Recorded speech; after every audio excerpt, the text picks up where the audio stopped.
ini mari kita ubat adin tidak hanya pon anu nanti ya kalau sini tu dan ini pon lo langanam halo kapal tu kita pama tapi dan nanti wanita dia menjadi kita pakai sini kita tanggung pakai kita pakai sini nak tanggung ini Oke, meta bang.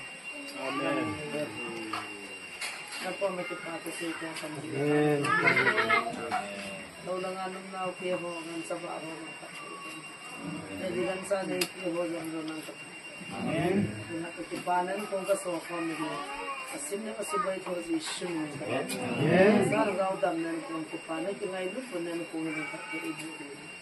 Ako no may salapi sa akong sa iyo ang kamnanat niya tama minsiya ko ita sa iyo kitabe sa kaya na tanatahan ang kalipingay tipati sa inyo sung kitimana may sambi ano kung so kamta kam na tsura na minthang men hat tsung ng pagkay Jishu ng pangitawe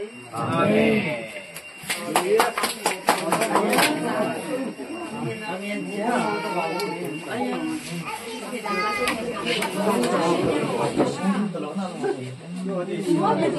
ta dọn đến lên nào dọn đi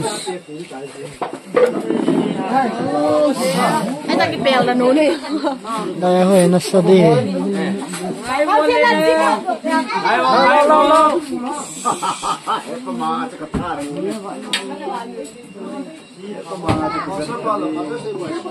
Ham, akil adi mo ta.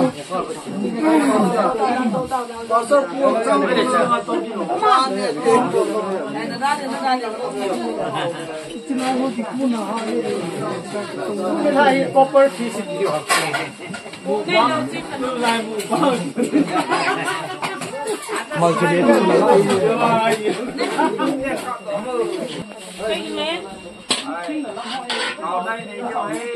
Tao nó đây thì chỗ nào? Muốn đây này thì có cái phần. Có tao này mà đưa